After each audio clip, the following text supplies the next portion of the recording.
Hey guys, Jared Murphy here. Welcome back to the channel. Today, we're going to be talking about a controversial topic that's taking place in the bass fishing world, and that is forward-facing sonar. Is it bad for the sport?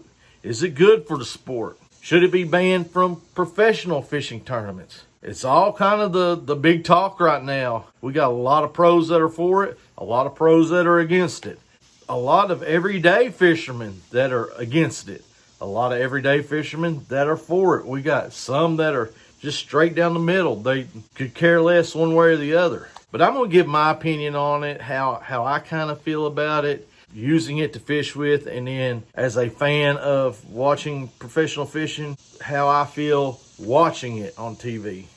What really spurred me to want to talk about this topic was I was watching Andrew Upshaw's video that he uploaded, and he's all for it. He kind of feels like if they ban it, that it will set the industry back. He got bashed for his comment about comparing 360 imaging to forward-facing sonar.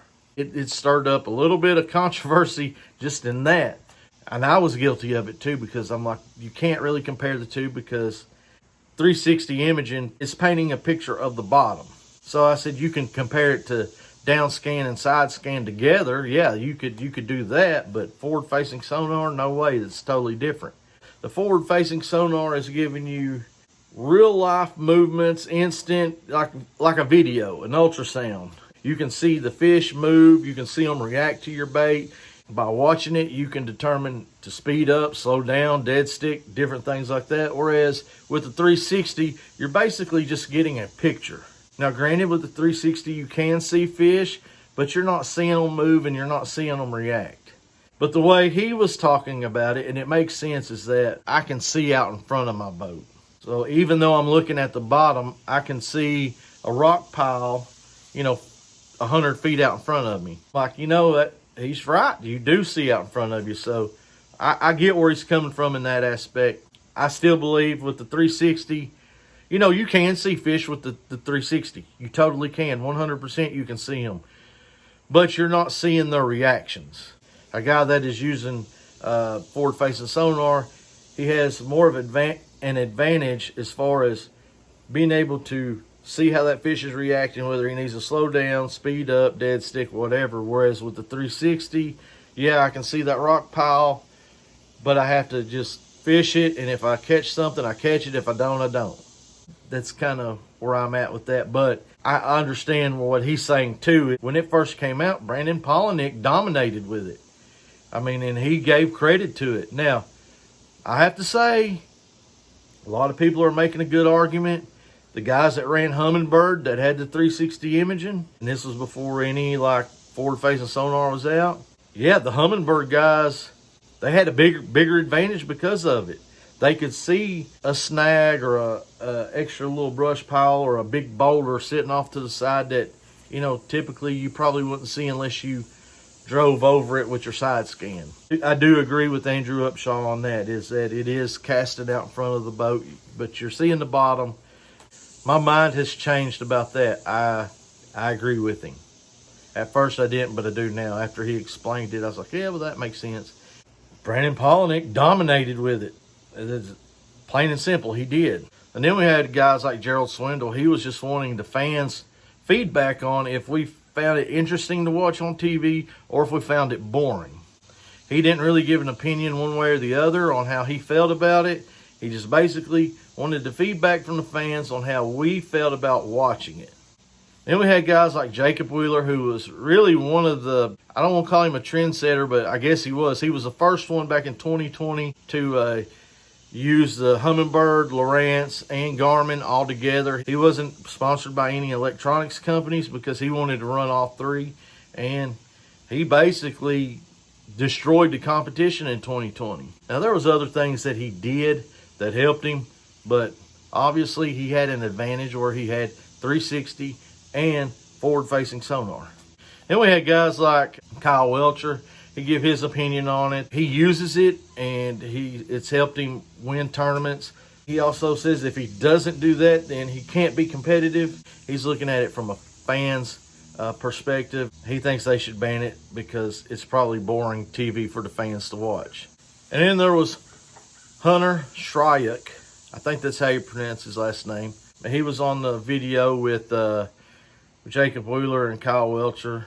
He tried to compare 2D traditional sonar to forward-facing sonar. And he was like, oh, you're shooting it down instead of straight out. That's the only difference. No, it's totally different. 2D traditional sonar is just drawing a picture of stuff that you have ran over. If you pick it up on your 2D transducer, by the time you see it on your screen, you're done past it.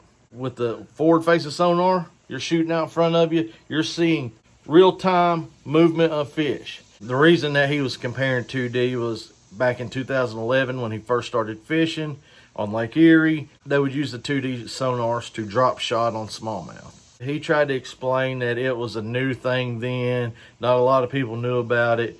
Like you could get extra bites off the back transducer. Well, I can see why he thinks that. That technique of fishing has been around since the 90s. People have been doing that for a long time. They've been doing it like on Cherokee Lake down in Tennessee since the late 90s. It didn't blow up until the Bassmaster Elite Series went down there and Jacob Wheeler won that tournament at Demeke rigging. That technique had been around for a long time. It just didn't get exposed until a big televised major professional fishing tournament went down there and broadcast it to the world. Then you got guys like Jason Christie. He's been a Garmin guy forever, so of course he's going to be all for it. He actually had live scope because he ran Garmin. He had it before anybody else did. So a lot of these guys too, they're trying to compare the Alabama rig to forward-facing sonar.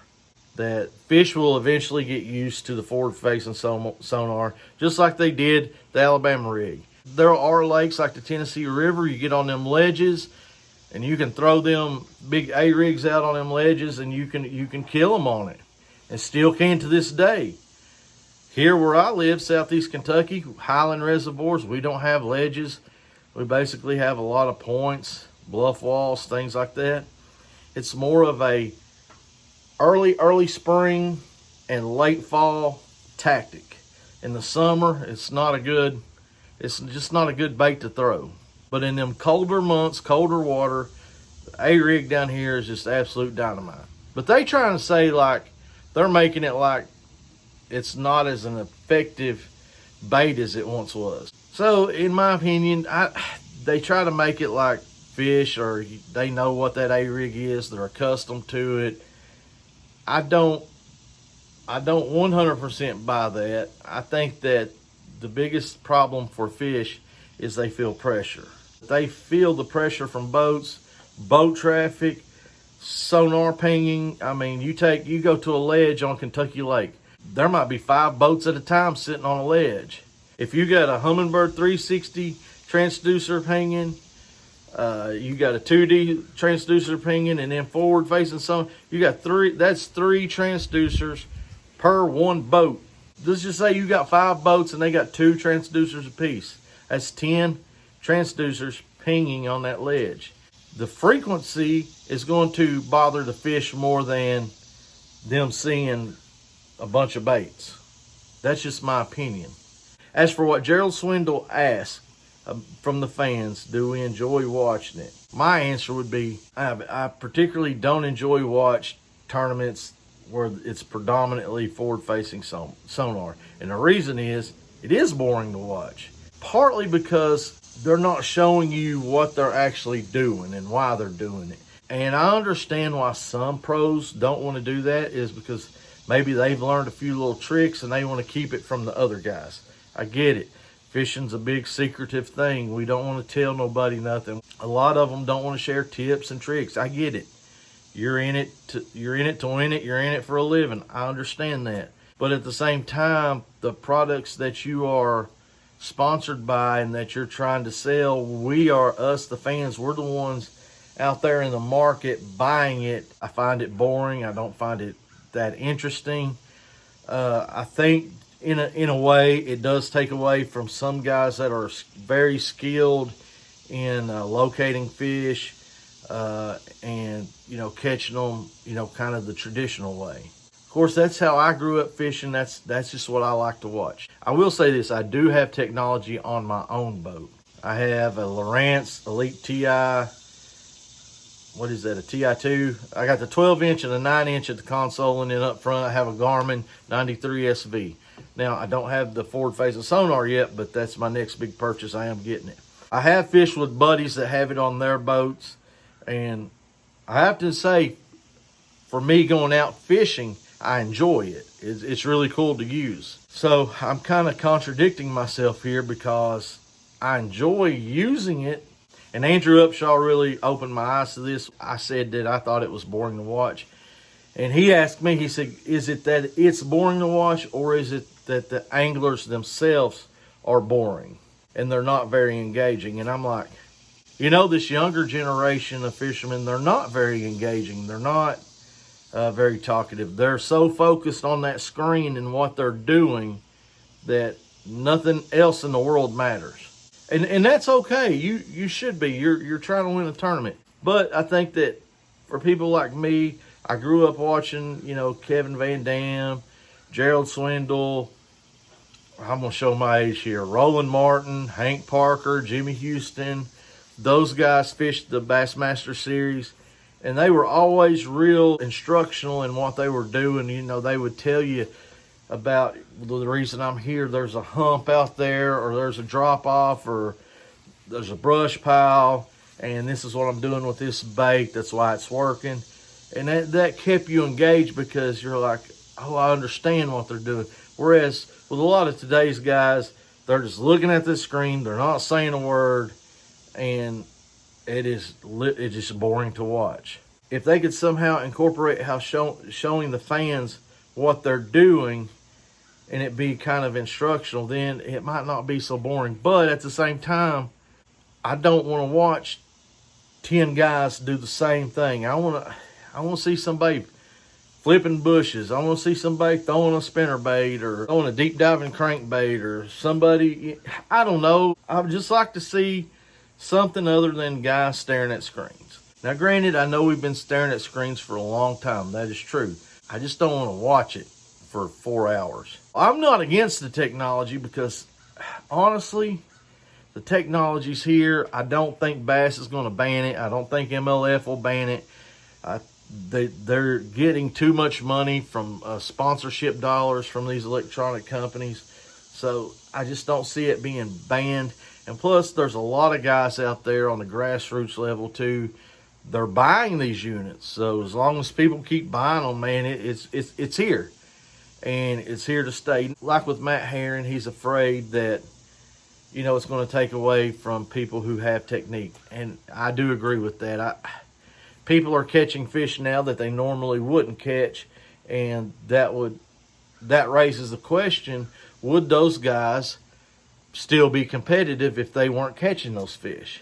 I would say there would be a handful of them that probably would still be competitive, but I would say there would be more of them that wouldn't be. So I totally understand where he's coming from.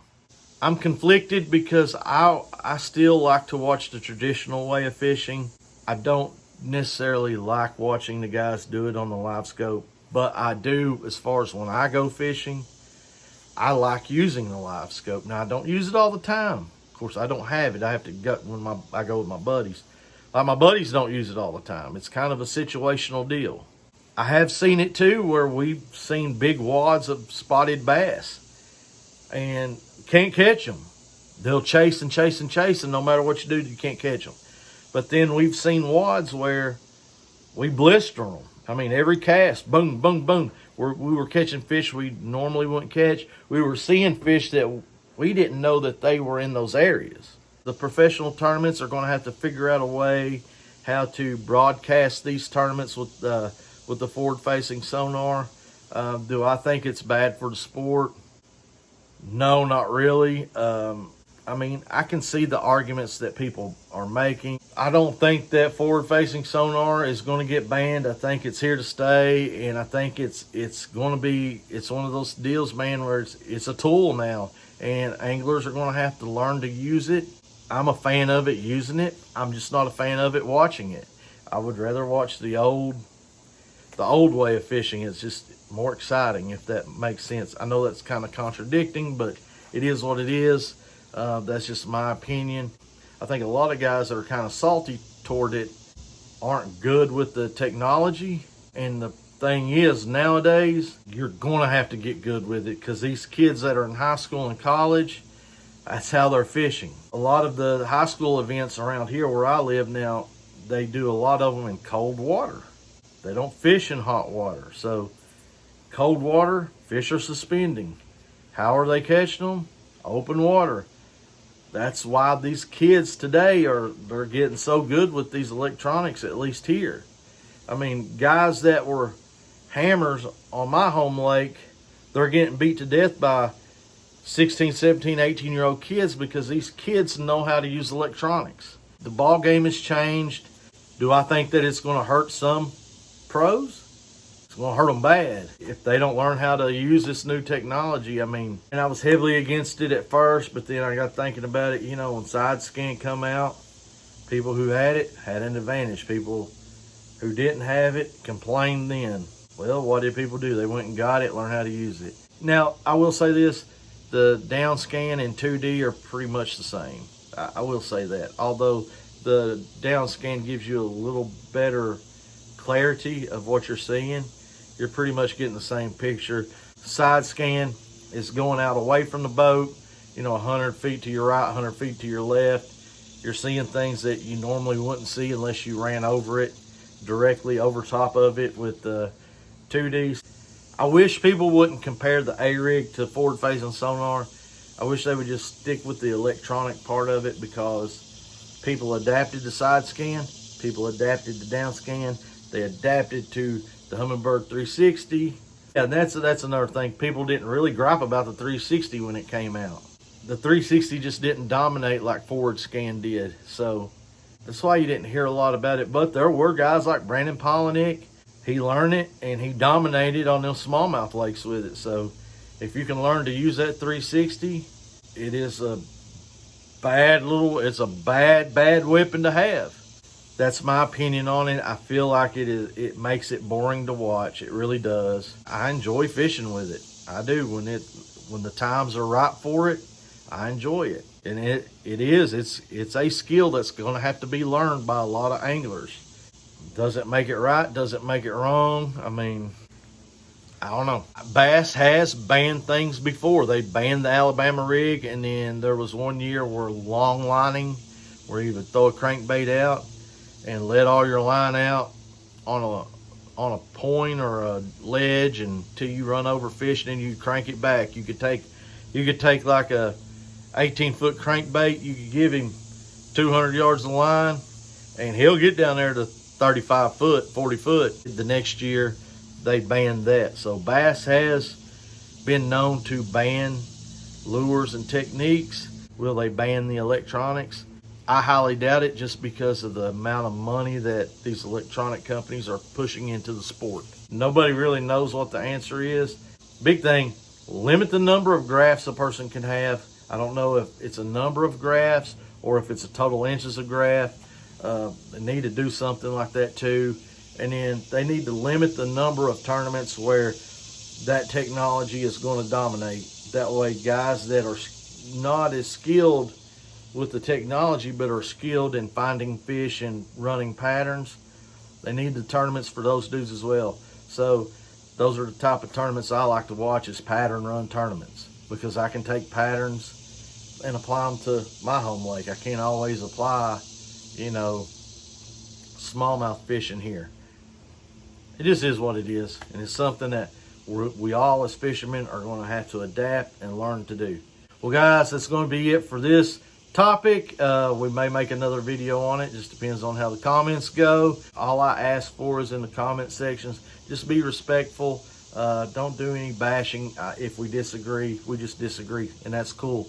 But that's going to be it for this one. I hope you liked it, and I hope you enjoyed it. And if you did, you know what to do. Hit that like button. Don't forget to subscribe and click that bell to get notified of all the videos that we're uploading. And as always, share the video, comment, let us know your feelings on it, what you think, ideas that hopefully some of these tournament guys can see that we're interested in their product, and that we would like to see some changes in it. Hopefully we can get the word spread. This is going to be it for this one. Until next time, We will see you all on down the road.